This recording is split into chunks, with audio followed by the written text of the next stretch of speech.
जब माँ ने इतना कहा, दोनों पुत्रों ने कहा कि हे माता शांत हो जाओ, इतना क्रोध ना करो और मुझे रास्ता बताओ, अब मुझे करना क्या है, कैसे अध्ययन होगा, कैसे विद्या अभ्यास होगा, किस गुरु के पास जाना होगा, किस प्रकार से जाना होगा, वहाँ जाकर के हमको क्या क्या करना होगा। महान भावों, अपने बच्चों को भेजते ना पढ़ने के लिए आश्रम में। ये आश्रम है, ये गुरुकुल हैं। पहले गुरुकुल हुआ करते थे, जिन गुरु से पढ़ते थे उनके कपड़े धोते थे, उनके बर्तन मांजते थे, उनके आसन का साफ सफाई किया करते थे, उनके लिए पानी समय पर लाना, उनके इच्छा अनुसार भोजन तैयार करना, तैयार भोजन को उनके सामने परोसना, पंखा करके उनको खिलाना, रात्रि में पांव दबा करके सोना, ये गुरुकुलों के नियम थे। ये नियम क्यों थे? वो शिक्षा देने वाले गुरु ये नहीं चाहते कि तुम मेरी चाकरी करो तब पढ़ाऊंगा। वो इसलिए ऐसा होता था कि बिना नम्रता के, बिना झुके हुए कभी भी वो खाली पात्र भर नहीं सकता है। सुराही जो जल से भरी है उसके ऊपर एक ढक्कन है, ढक्कन खाली का खाली है। तमाम लोग आते हैं, उसके आगे झुकते हैं, तृषा को शांत करके और चले जाते हैं।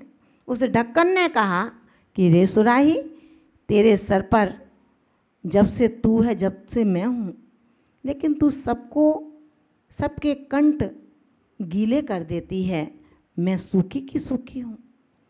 मालूम है उस सुराही ने क्या जवाब दिया? उस सुराही ने कहा कि रे ढक्कन, तू ध्यान तो रख, जो सिर पर बैठता है वो रीता रहता है, जो चरणों में बैठता है वो सुभीता होता है। तू मेरे सिर पर बैठी है, नीचे उतर, मेरे आगे झुक और तू लबालब अपने आप भर जाएगी। उन गुरुकुलों की ये प्रणालियाँ हुआ करती थी। गुरु का आदर सम्मान होता था।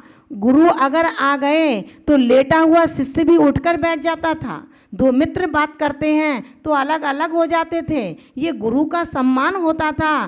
कहाँ गया वो सम्मान? आज गुरु सामने बैठे हैं और शिष्य धड़ धड़ बोलते हैं। कहाँ है वो गुरु का सम्मान? और यही कारण है कि जो हमें अपने पुरुषार्थ से तृतीय नेत्र प्रज्ञा को खोलना है वो नहीं खोल पाते। ये तो ऊपर ऊपर का उथला ज्ञान है, जिस ज्ञान को मैंने अहंकार के साथ ग्रहण किया है। अपने आप मन से, मन आया वो शास्त्र पढ़ लिया, मन आया उस पुस्तक को ले लिया, किसी की चौकी पर अच्छी लगी पुस्तक उठा लिया। ये गुरुकुलों के और ज्ञान लेने के तरीके किंचित भी नहीं हैं। और फिर जब हम देशव्रती महाव्रती बन चुके हैं तो किसी की भूली हुई रखी हुई उसकी चीज़ को बिना उठाए नहीं, बिना पूछे नहीं उठा सकते हैं। चाहे वो चीज़ सार्वजनिक हो, अगर उसको किसी ने किसी से लेकर के अपनी टेबल पर रखा है, अपने पास में रखा है, अपनी सीट पर रखा है, उसे तुम बिना पूछे उठा नहीं सकते हो। फिर अध्ययन के लिए वो गुरुकुलों की शिक्षा प्रणाली उस माँ ने अपने उन दोनों पुत्रों को दी कि जाओ यहाँ से तुम उस कौशाम्बी नगर में जाओ जहाँ पर सूर्यमित्र नाम का तुम्हारा काका रहता है। वो सभी वेद वेदांतों का पारगामी, ज्योतिष मंडल का मानो सूर्य मंडल ही है। उससे जाकर के विद्या का अध्ययन करो, उसके कपड़े धोना, उसके पांव दबाना, उसके बर्तन मांजना, उसकी सैया को साफ रखना, आज्ञा का पालन करना, जैसा वो कहे वैसा करोगे तो तुम भी इन शास्त्रों के पारगामी बनकर के वापस लौट आओगे और अपने पिता के पद को ग्रहण कर लोगे।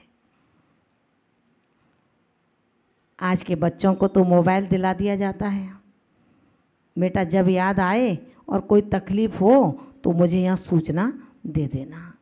गुरुओं के प्रति कहाँ रहा विनय भाव, और गुरु भी नहीं रहे। इस तरह के जो शिक्षक हैं, कॉलेजों में विद्यालयों में जो शिक्षाएं दे रहे हैं, वो भी आते हैं और गुटखा मुंह में चबाते हुए बच्चों को शिक्षा देते हैं। ऐसे शिक्षकों से कौन बच्चा शिक्षित हो सकता है? आज के गुरु जिन्होंने हमें विद्या दे कर के निष्णात किया है, उन गुरुओं की मैं बलिहारी जाती हूँ, जिन्होंने साम दाम दंड भेद से अनुशासन किया था। कार्यक्रम मंच पर चल रहा है लेकिन नहीं जा सकती जब तक जीव कांड की, जब हमारा अध्ययन काल चल रहा था। दादावाड़ी कोटा में आचार्य तपस्वी सम्राट सन्मत सागर जी महाराज का संघ और गणनी आर्यिका विशुद्धमती माता जी का संघ, जिसमें आचार्य महाराज का जन्म जयंती महामहोत्सव का कार्यक्रम और हमारी परीक्षाओं के दिन थे। गवर्नमेंट सार कर्मकांड की परीक्षा थी। उस दौरान माताजी एक ही बात कहती थी कि मंच पर जब जा सकेंगी आप लोग, जब आज की पूरी 20 गाथाएं हमको सुना दी जाएंगी। ध्यान रखना, एक एक दिन में 18-18, 15-15, 20-20 गाथाओं का होमवर्क दिया जाता था। हिम्मत नहीं होती थी कि हम उनकी दृष्टि से दृष्टि मिला पाएं, भय था। महान भावों, हे साधिकाओं, आपने वो सब अध्ययन इसी तरह किया है। ऐसे गुरु ने निस्वार्थ भाव से ना कभी अपने पांव दबाने का संकेत किया, ना कभी साड़ी धोने का संकेत किया, ना मुझे तुम आहार कराना ये संकेत दिया। ऐसे गऊ और बच्ची की प्रीति का जो उन्होंने एक उपहार हमें दिया, जो संबंध उन्होंने हमसे बनाया, शायद लगता है गुरुकुल का यही आश्रय रहा करता था। यही गुरुकुल हैं जहाँ गुरु के सम्मुख रह करके हम उनका यथोचित सम्मान करें, हम उनको यथोचित मान प्रदान करें। उनका कुछ नहीं जाता, जो कुछ जाता है केवल हमारा जाता है। अगर हम उनका सम्मान करते हैं तो हम विद्वानों की श्रेणी में आ जाएंगे, और अपमान करेंगे तो मूर्खों के सरताज बन जाएंगे। अब दोनों में से निर्णय हमें करना है कि हमें सरताज मूर्खों का बनना है या हमें विद्वान की मंडली में बैठ कर के हंस से परमहंस बनना है। पुत्रों को शिक्षा देने के बाद दोनों पुत्र जाते हैं। सूर्यमित्र ब्राह्मण के समीप जाकर के खड़े होते हैं, और खड़े होने के बाद उन्होंने, सूर्यमित्र ने उनको देखा पहली बार और पूछा, तुम किसके वत्स हो, कहाँ रहते हो, क्या जाति है, क्या नाम है। सारी परीक्षाओं को लेने के बाद उनसे उद्देश्य पूछा तो उन्होंने अपना सारा हवाला दिया, उद्देश्य बता दिया कि मैं विद्या में पारंगत होना चाहता हूँ। उन्होंने एक शब्द में कहा कि जाओ, विद्या के अभ्यास के लिए सबसे पहले समस्त व्यसनों का त्याग करो। विद्या के अभ्यास के लिए घर घर भिक्षा मांगो और पेट भरो। गुरु के कपड़े धोना है, बर्तन मांजना है, साफ सफाई करनी है। अगर इतना मंजूर है तो विद्या का अध्ययन शुभारंभ होगा। ध्यान रखना, विद्या कोई ऐसी छोटी चीज़ नहीं है जिसे हम हंसते हंसते ग्रहण कर लें और विद्यावान बन जाएं, हम निष्णात बन जाएं। रात दिन अपने सुखों को त्यागना पड़ता है, रात दिन एक करना पड़ता है। आंखें छोटी छोटी हो जाती हैं। दूसरे लोग कहने लगते हैं कि प्लीज़ माता जी अब थोड़ा सा विश्राम कर लो, फिर भी दिया हुआ होमवर्क जो पूरा नहीं होगा जब तक उसे चैन नहीं पड़ता, नींद नहीं आती, लेट करके उन गाथाओं को याद करता रहता है जो कल अपने गुरु को मुझे सुनानी होती है। महान बाबू, इस नियमों से उन्होंने विद्या अध्ययन किया। विद्या अध्ययन करके घर वापस लौट आए। जो उनके गुरु थे सूर्यमित्र, उन्होंने भी विद्या अध्ययन करा के उनको भेज दिया। भेजने के बाद जब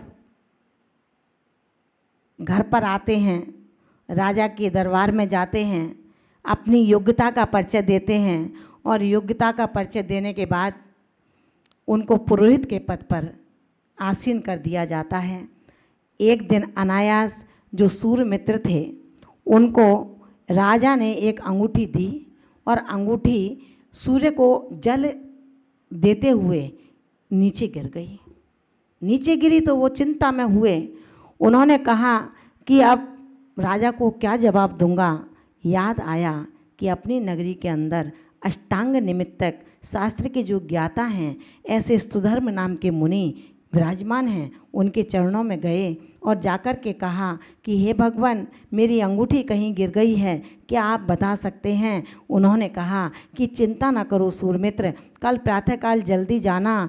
कल तुमने जो सूर्य को जलांजलि दी थी उसी के माध्यम से आपकी अंगूठी कमल पाखुड़ी में गिर गई है जो बंद है। कल जब तुम जल्दी जाओगे, सूर्य होगा, कमल खिल जाएगा, उसकी अंगूठी को तुम प्राप्त कर लेना।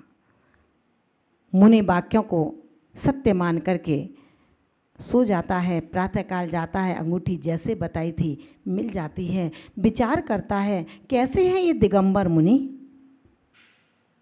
जो पहले की भी जानते हैं, अभी जो हो रहा है उसको भी जानते हैं, आगे जो होगा वो भी बता देते हैं। मैं इनके चरणों में जाकर के इनकी विद्याओं को सीखूंगा।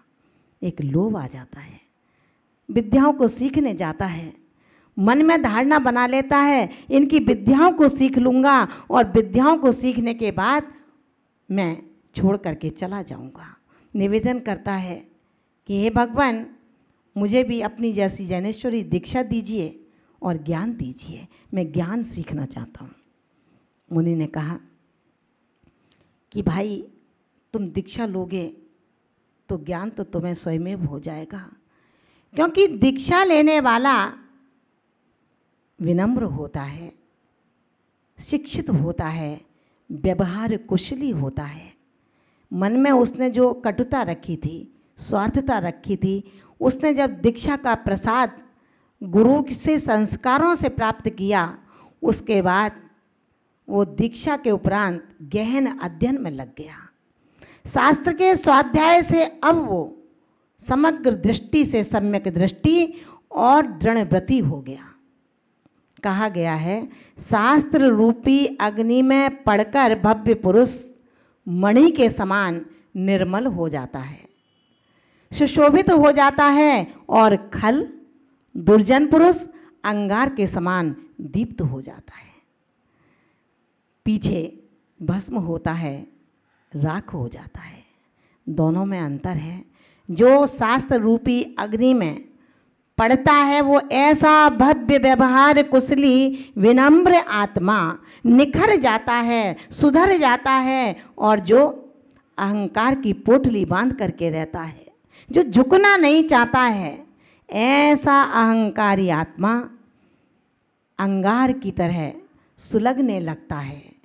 सुलगने वाला कभी चमका नहीं है, जल जाता है, राख हो जाता है।